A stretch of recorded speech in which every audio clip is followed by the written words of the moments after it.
Cape Cod is a 4-hour drive from New York City and just over an hour drive from Boston.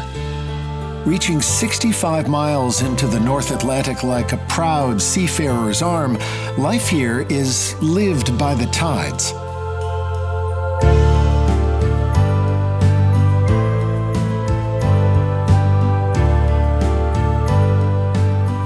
One of the world's largest barrier islands, Cape Cod has shielded the Massachusetts mainland from the Atlantic's grinding swells.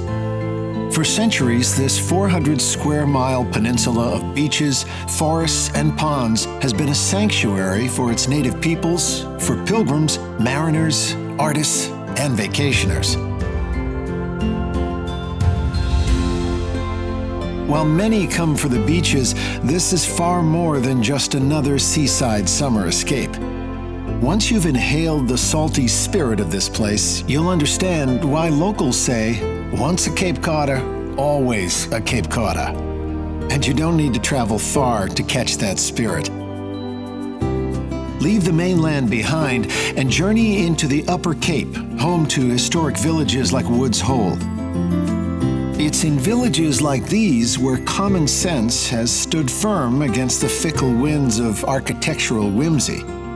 Marine scientists and restaurateurs may have replaced the whalers and fishfolk of old, but the shingle homes remain, and there's not a chain store to be seen.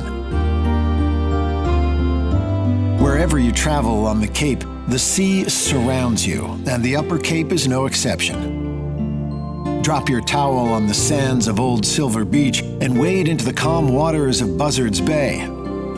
Or saddle up and explore the beaches of Vineyard Sound, which stretch away to the east under the ever-watchful gaze of Nobska Light.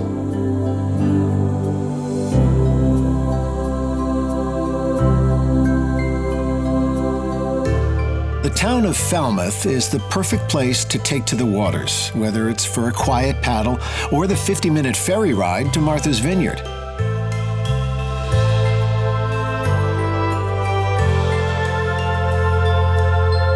While right next door is Mashpee, lose yourself amid the pitch pines and endless dunes of South Cape Beach State Park.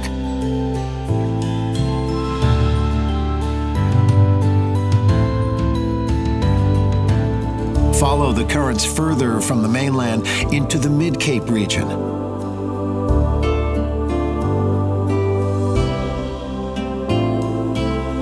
You'll find Cape Cod's rich maritime heritage all over the peninsula, but nowhere more so than in Hyannis, which in the 1800s was home to over 200 shipmasters.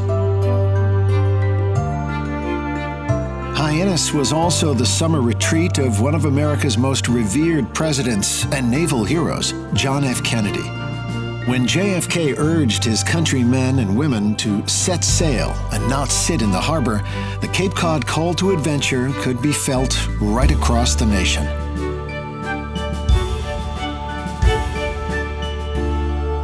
Experience that seafaring spirit in the wood shavings and sawdust of the Cape Cod Maritime Museum, where craftsmen shape boats so beautiful, even landlubbers' hearts are known to skip a beat.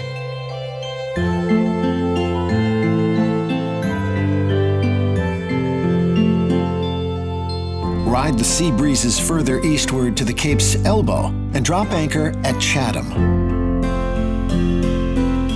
Head down to the pier and meet the locals who hang out by the fishing boats hoping for a free meal. And follow the lead of the migratory birds who rest in this important habitat and feel your own feathers unruffle.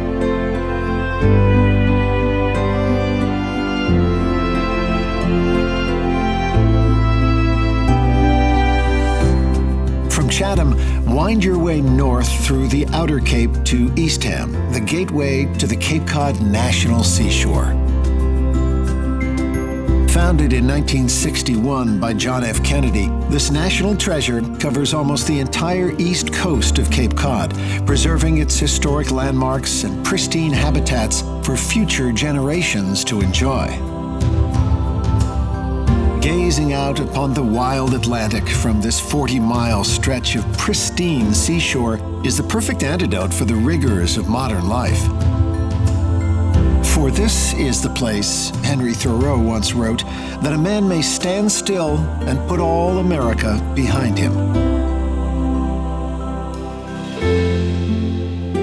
As you move further up the Cape, the simple life reveals itself around every bend, from the cottages and shacks, which have seen the summer crowds come and go for decades, to the farms and gardens that keep this place so very grounded.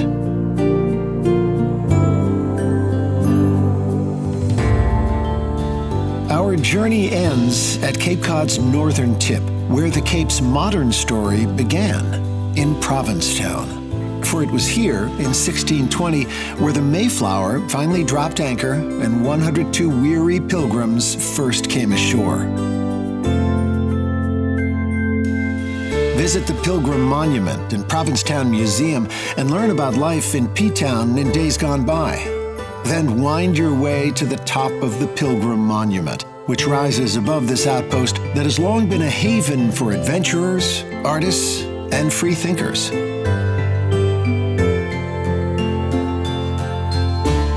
Nature is always close at hand in Provincetown. Head down to McMillan Pier and cast off on a whale-watching cruise, or cast for bass in waters off Herring Cove Beach.